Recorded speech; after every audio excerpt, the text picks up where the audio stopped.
Nesta semana começou a temporada oficial de feiras agrícolas no Brasil com a edição do Show Rural Copavel em Cascavel, no Paraná. Nenhum ministro do governo Lula esteve na feira, contrariando a tradição. Normalmente, autoridades políticas, como ministros da Agricultura, vão até o evento, que reúne mais de 300 mil pessoas a cada edição. Costuma ser uma oportunidade de aproximação com o setor agro e é até palco para anúncio de medidas. No ano passado, por exemplo, o ministro da Agricultura, Carlos Fávaro, esteve no Show Rural Copavel e, na ocasião, anunciou o crédito de 4 bilhões de reais ao agro. Nós entramos em contato com o Ministério da Agricultura e o Ministério do Desenvolvimento Agrário e questionamos por que a ausência de ministros do governo Lula neste que é um dos mais importantes eventos do agro da América Latina, mas a gente não obteve retorno até o presente momento. A pergunta que fica é que sinal isso dá ao agro? Para entender, a gente vai conversar agora com o Roberto Mota, que é comentarista da Jovem Pan. Seja muito bem-vindo ao Hora H do Agro, Mota. Muito obrigado, Kelly. Um prazer estar aqui de novo. Para a gente também é uma satisfação, especialmente para nos ajudar a entender esse cenário atual. Que sinal a ausência de ministros do governo Lula num dos principais eventos do agronegócio brasileiro nos dá neste momento? Isso dá margem a várias hipóteses, várias possibilidades, Kelly. Uma delas pode ser simplesmente indiferença. A outra pode ser o fato de que o governo não está exatamente numa boa fase. Ele está imerso em várias crises simultâneas que vira e mexe dão margem a especulações sobre uma possível reforma ministerial. Agora, sempre foi difícil entender qual é a política do atual governo em relação ao agronegócio. Vamos lembrar que já na campanha, durante a campanha, havia uma postura de hostilidade aberta. Eu me lembro do candidato do PT ofendendo o agronegócio com os piores termos possíveis. Desde a campanha, a aliança com o MST sempre foi parte do projeto político do governo. O MST chegou até a participar de comitivas oficiais em missões ao exterior. Também a história do marco temporal, com todas as implicações que ele traz para a propriedade, não só rural, mas até urbana. Então, é muito difícil responder que ideia, que proposta, que visão o governo tem para o agronegócio. Ninguém sabe, talvez seja porque não existe.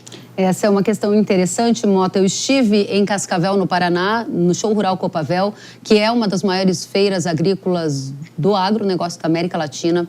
Milhares de pessoas passam por lá e eu conversei diretamente com agricultores. Alguns me perguntaram, o que estaria acontecendo. A questão é, será que ao se afastar do povo, o povo do agro que estava lá, é um sinal de que o governo está temendo algumas críticas à gestão atual que está fazendo da economia, por exemplo? Ao não estar no evento, ele também se afasta e fecha os ouvidos a demandas importantes desse setor? Eu acho que essa é uma provável consequência, Kelly. Mas eu, quando olho o cenário de uma forma global, eu vejo que o agro representa várias coisas que não são alinhadas com o projeto político ideológico do atual governo, O agro significa independência. O agro significa você criar uma economia que não depende do governo. É uma economia, são pessoas, são negócios que se sustentam sozinhos.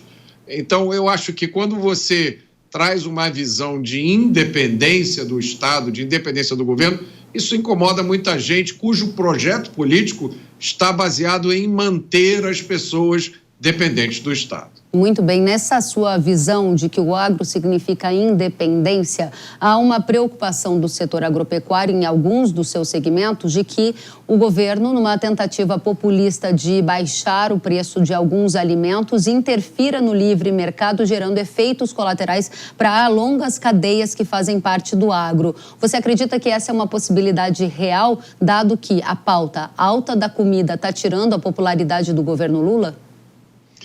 Eu acho que se as condições políticas, inclusive geopolíticas no mundo inteiro, fossem diferentes, se o governo estivesse numa época de alta popularidade ou de popularidade melhor, eu não tenho dúvida, Kelly, que já teriam sido tomadas medidas como, por exemplo, congelamento de preço, porque a mentalidade das pessoas que estão no poder no governo hoje é essa mentalidade. Eles têm um entendimento muito superficial do funcionamento do mercado, pelo contrário, né? A primeira reação deles é culpar o mercado e os produtores pela alta do preço. Eles não entendem, né? Basicamente, existe duas razões para os preços estarem altos. A primeira pode ser uma questão de demanda e oferta. Se há muita demanda por um produto e não há oferta suficiente, o preço daquele produto vai subir, isso é normal. Daqui a pouco, quando a oferta aumentar, o preço cai.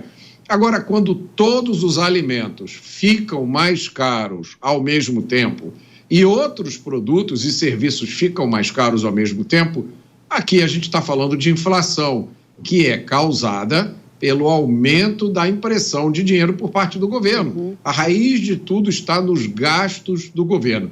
E é lógico, isso é uma história que o governo não quer contar de jeito nenhum. O efeito colateral desse montante de dinheiro que está entrando no mercado, né, do desarranjo das contas públicas, a gente sente na macroeconomia. Por exemplo, com esse juro mais alto, com toda essa volatilidade também do câmbio. E esses são fatores, Mota, que eu ouvi de muita gente que estava nessa feira agrícola como desafios para a tomada de decisão estratégica, seja grandes indústrias do agro, seja o segmento de bancos, seja produtores rurais. São muitas decisões que esses elos tomam e que, nesse momento, está difícil de entender o que vem pela frente. A pergunta objetiva que eu te faço, com base no que você entende como a política do governo Lula, é: diante do desafio de gerir a economia no Brasil, o governo está cada vez mais tentado a baixar juros para tentar forçar um aumento de popularidade a partir desse canal ou não? Essa era a minha interpretação do rumo dos acontecimentos, Kellen, até muito pouco tempo. A minha aposta foi de que quando o novo presidente do Banco Central assumisse, ele ia baixar os juros de qualquer jeito e a qualquer custo. Agora o cenário me parece um pouco diferente. Talvez seja resultado da popularidade extremamente baixa do governo e da preocupação com a eleição que está vindo por aí. Além, é claro, a gente nunca deve menosprezar isso, as consequências das mudanças geopolíticas que estão acontecendo no mundo inteiro, causadas pela posse de Donald Trump. Eu tenho certeza que isso está tirando muito sono de muita gente. Então, a impressão que eu tenho é que, nesse momento, reina a confusão. Qualquer plano que tinha sido feito, nesse momento, está sendo jogado fora e as pessoas realmente não sabem o que vão fazer. Eu ouvi de um profissional que lidera a área de agronegócios em um grande banco aqui do Brasil, de que, de fato, eles jogaram fora todos os planos que tinham feito e análises de cenário de outubro até dezembro do ano passado e refizeram esses planos com base na nova conjuntura que se tem. Para a gente fechar, você falou sobre reforma ministerial lá no começo. Te pergunto, nessa reforma cai o ministro da Agricultura? Alguma aposta de quem seria o substituto? Por enquanto, parece que ele é bem cotado pelo governo Lula. A minha aposta, de uma forma geral, é que à medida que as eleições se aproximam, o desespero vai aumentar. E o governo vai tentar todos aqueles métodos tradicionais, velhos, cansados, para tentar formar alianças e conseguir recuperar a popularidade. Eu acho que nenhum ministério está seguro. Para fechar, a gente está perguntando que sinal a ausência de ministros de Lula dá ao agro. Quer dizer que as pautas do agro não são uma prioridade ou não devem ser? Ou é muito exagero tirar esse tipo de conclusão a partir desse único e específico fato?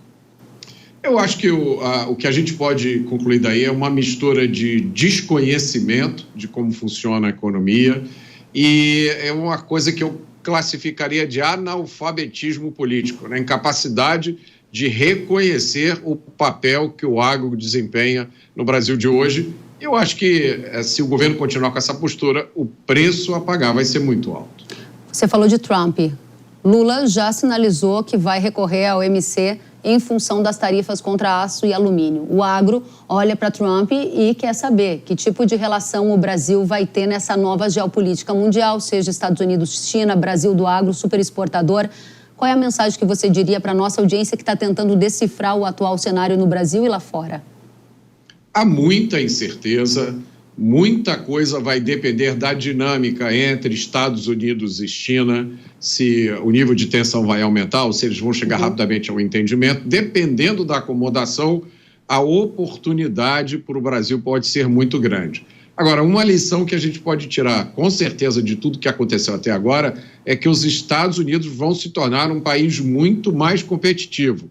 Donald Trump está apostando na redução do tamanho do Estado americano, na desregulamentação do mercado, no corte de subsídios, no corte de impostos. A gente sabe que o setor do agro nos Estados Unidos tem muitos subsídios. A gente não sabe ainda se Donald Trump vai avançar nessa direção. Mas, de uma forma geral, a gente pode esperar mais competição com os Estados Unidos.